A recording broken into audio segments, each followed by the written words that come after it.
চট্টগ্রাম বিভাগের সব খবর নিয়ে সংবাদ চট্টগ্রামে স্বাগত জানাচ্ছি আমি আনোয়ার হোসেন। চট্টগ্রাম অঞ্চলে 5টি জেলা 2025 সালের খসড়া ভোটার তালিকা প্রকাশ করা হয়েছে। ফলে বর্তমানে বৃহত্তর চট্টগ্রামে মোট ভোটারের সংখ্যা দাঁড়িয়েছে 1,80,000-এর বেশি। নির্বাচন কর্মকর্তারা জানিয়েছেন 31 আগস্টের মধ্যে সকল দাবি ও আপত্তি নিষ্পত্তি করে চূড়ান্ত ভোটার তালিকা প্রকাশ করা হবে। মোহাম্মদ জালালের ক্যামেরায় বিস্তারিত জানাচ্ছেন একে আজাদ।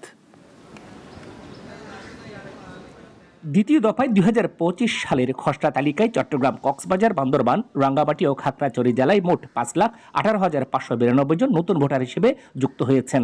এর পাশাপাশি মৃত ভোটারদের নাম তালিকা থেকে বাদ দেওয়া হয়েছে। এই সংখ্যা 1,32,477 জন। ফলে বর্তমানে বৃহত্তর চট্টগ্রামে মোট ভোটারের সংখ্যা দাঁড়িয়েছে 1,80,000-এরও বেশি। চট্টগ্রাম জেলায় বর্তমানে মোট ভোটার সংখ্যা 68,35,669 জন। এর মধ্যে নতুন ভোটার হিসেবে নিবন্ধিত হয়েছেন 3,04,051 জন। প্রায় 65,000 ভোটারের নাম খসড়া তালিকা থেকে বাদ পড়েছে। জীবনের প্রথম ভোট দেওয়ার সুযোগ পাওয়ায় নতুন ভোটারদের মধ্যে এক ধরনের উন্মাদনা ও উদ্দীপনা দেখা যাচ্ছে। তারা একটি শান্তিপূর্ণ এবং অবাধ সুষ্ঠু নির্বাচনের জন্য আশাবাদী। বিপুল উৎসাহে অপেক্ষা করছে তারা। ফার্স্ট টাইম এই এনআইডি কার্ড হবে আমার, আমি ভোট দিব, এটা হচ্ছে আসলে আমার সৌভাগ্য। সামনে নির্বাচন, যেহেতু আবেদন করছি, যদি আইডি কার্ড চলে আসে ভোট দিতে পারি তাহলে তো দিব। আমার থেকে মনে করেন এবার একটু আনন্দ লাগতেছে, হয়তো বা এবার মনে হয় ভোটটা অন্যভাবে দেখবো। দেশের পরিস্থিতি অনুযায়ী দেখি না ভোটার হয়েছি, ভোট দিতে পারি কিনা। খসড়া তালিকা নিয়ে যদি কারো কোনো দাবি বা আপত্তি থাকে তা অবশ্যই 31 আগস্টের মধ্যে জানাতে হবে বলে জানালেন চট্টগ্রামের সিনিয়র জেলা নির্বাচন কর্মকর্তা। আগামী 31 আগস্ট আমরা চূড়ান্ত তালিকাটা প্রকাশ করব। এরপরে যদি কোনো ভোটারের ভুল থেকে থাকে দেন ওনারা অনলাইনে অ্যাপ্লিকেশন করবে। অনলাইনে অ্যাপ্লিকেশন করলে দেন আমরা ওইভাবে আমরা ব্যবস্থা নেব। ভোটার তালিকায় কিংবা তার এনআইডিতে কোনো ভুল ত্রুটির জন্য ভোট দিতে কোনো বাধা থাকবে না। নির্বাচন কমিশন চলতি বছরের জানুয়ারি থেকে 31 অক্টোবর পর্যন্ত যাদের বয়স 18 বছর পূর্ণ হবে তাদের ভোটার তালিকায় অন্তর্ভুক্তি নিশ্চিত করেছে। ফলে এই নতুন ভোটাররা আগামী নির্বাচনে নিজেদের ভোটাধিকার প্রয়োগ করতে পারবেন। একে আজাদ, নাগরিক, চট্টগ্রাম। ফেনী, দাগনভূঞা ও সোনাগাজী উপজেলার বিভিন্ন এলাকায় দেখা দিয়েছে ভয়াবহ নদী ভাঙন। বসতবাড়ি থেকে জনবহুল এলাকার সড়ক ভাঙনের মুখে। নদীগর্ভে বিলীন হওয়ার আশঙ্কায় মাতুভূঞা ইউনিয়নের করিমুল্লাহ উচ্চ বিদ্যালয় ভবন। এতে আতঙ্কিত হয়ে পড়েছেন শিক্ষার্থী ও অভিভাবকরা। নূর হোসেনের রিপোর্ট, জানাচ্ছেন শাশ্বতী সরকার। ক্লোজার ভেঙে যাওয়ায় ফেনীর কাটাখালী নদী ভাঙনে হুমকির মুখে বসতবাড়ি সহ এলাকার বিভিন্ন সড়ক। ভবনের নিচের মাটি সরে যাওয়ায় ভাঙনের ঝুঁকিতে মাতুভুয়া ইউনিয়নের করিমুল্লাহ উচ্চ বিদ্যালয়। এতে আতঙ্কে রয়েছে স্কুলের শিক্ষক, শিক্ষার্থী ও অভিভাবকরা। সীমিত পরিসরে চলছে বিদ্যালয়ের শিক্ষার্থীদের পাঠদান।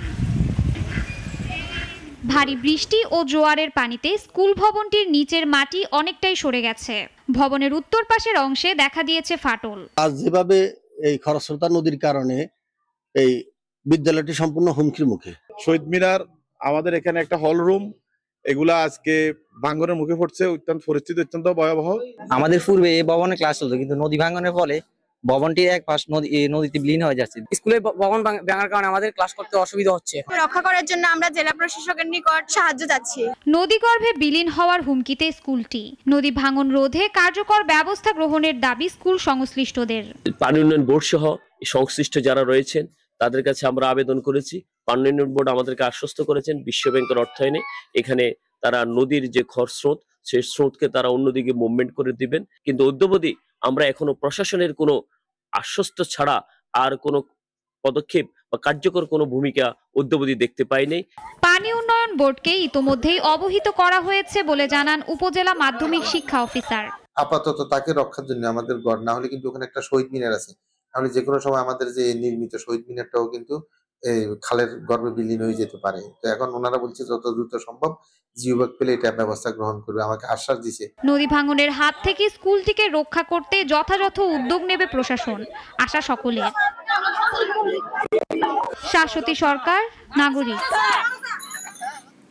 এবছর সময়মতো কাপ্তাই হ্রদে পানি না আসায় আশানুরূপ মাছ পাচ্ছেন না জেলেরা। অন্যদিকে 3 মাস পরে মাছ আহরণের জন্য লেক খুলে দেওয়ায় ছোট রয়ে গেছে মাছের সাইজ। হুমকির মুখে পড়েছে মৎস্য সম্পদ। এতে ক্ষতির মুখে হ্রদের মহালছড়ি অংশের জেলেরা। মোহাম্মদ জাফর সবুজের রিপোর্ট, জানাচ্ছেন শাশ্বতী সরকার। কাপ্তাই হ্রদে মৎস্য আহরণের উপর চলে মহালছড়ির 6000 জেলে পরিবার। বছরের 9 মাস এখানে মাছ শিকার করেন তারা। তবে চলতি বছর বড় মাছের বদলে তাদের জালে ধরা পড়ছে কেবল ছোট মাছ। প্রতি বছর বর্ষা মৌসুমে হ্রদে পানি বাড়ার পর মাছের প্রজনন ও বংশবৃদ্ধির জন্য কয়েক মাস মাছ ধরায় মৎস্য অধিদপ্তরের নিষেধাজ্ঞা থাকে।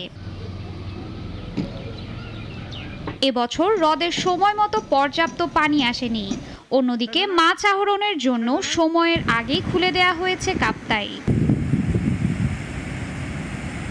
একদিকে প্রত্যাশিত সময়ে পানি না আসায় ব্যাহত হয় মাছের স্বাভাবিক বৃদ্ধি, অন্যদিকে 3 মাস পরেই মাছ আহরণের জন্য উন্মুক্ত করে দেয়ায় ঠিকমতো ডিম পাড়ারও সময় পায়নি মা মাছগুলো।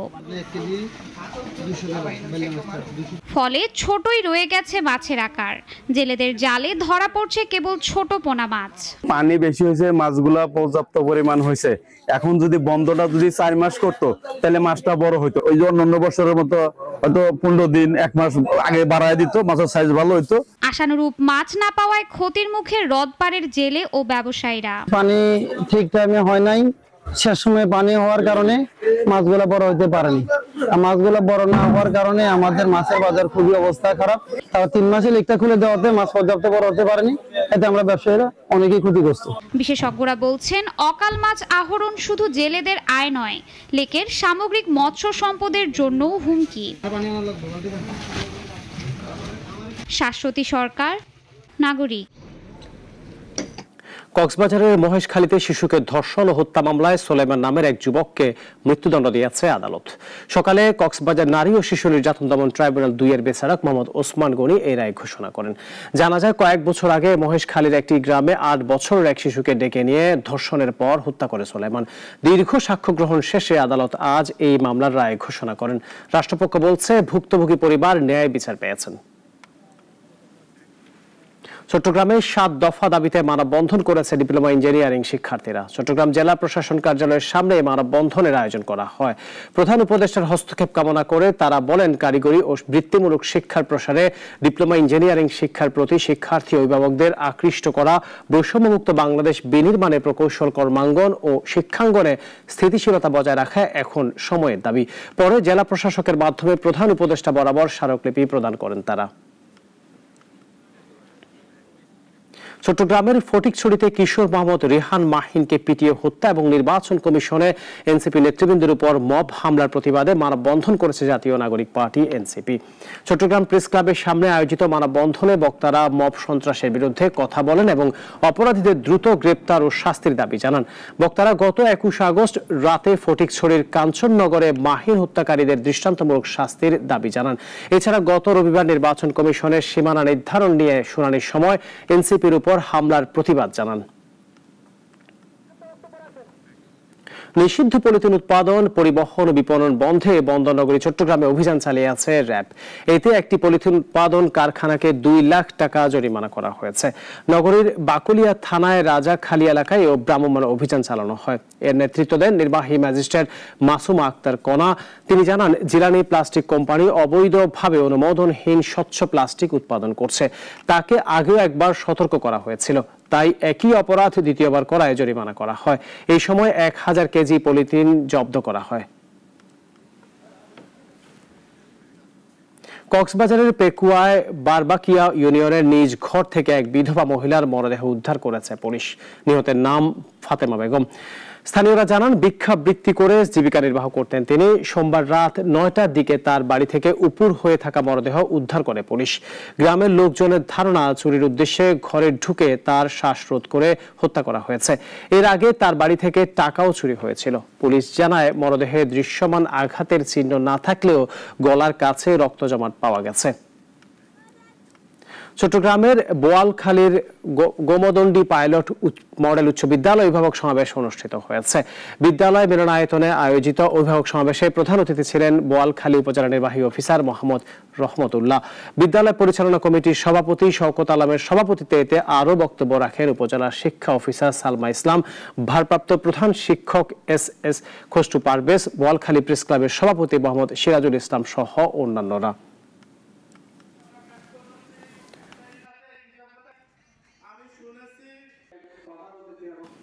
স্বেচ্ছাসেবী সংগঠন বাংলাদেশ ওয়েলফেয়ার সোসাইটি দ্বিবার্ষিক সভা অনুষ্ঠিত হয়েছে। চট্টগ্রাম নগরীর একটি রেস্টুরেন্টে আয়োজিত অনুষ্ঠানে সভাপতিত্ব করেন মোহাম্মদ শাহ আলম। এতে প্রধান অতিথি ছিলেন আলহাজ শামসুল হক ফাউন্ডেশনের চেয়ারম্যান প্রকৌশলী মোহাম্মদ নাসির উদ্দিন। প্রধান বক্তা ছিলেন নারী ও শিশু নির্যাতন দমন ট্রাইব্যুনাল চট্টগ্রামের additional PP advocate Ershadur Rahman রিটু।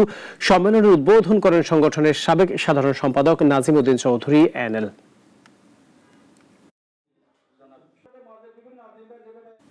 চট্টগ্রামে প্রয়াত চাকসু ভিপি মোহাম্মদ নাজিম উদ্দিনের স্মরণ সভা অনুষ্ঠিত হয়েছে। চট্টগ্রাম প্রেস ক্লাবে চট্টগ্রাম বিশ্ববিদ্যালয় রাজনীতি বিজ্ঞান অ্যালুমনাই অ্যাসোসিয়েশনে আয়োজিত এই সভায় সভাপতিত্ব করেন প্রফেসর ডক্টর মাহফুজুল হক চৌধুরী।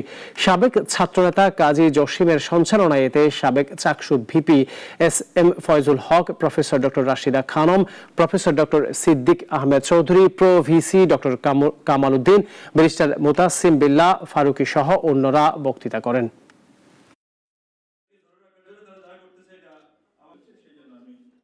এখন এই পর্যন্ত চট্টগ্রাম বিভাগের সব সংবাদ নিয়ে প্রতিদিন দুপুর 1টায় থাকছে সংবাদ চট্টগ্রাম। এরপর বিকাল 4টায় বিশ্বের ঘটে যাওয়া সব ঘটনা নিয়ে নাগরিক সারা বিশ্ব দেখার আমন্ত্রণ রইল। সবাইকে ধন্যবাদ।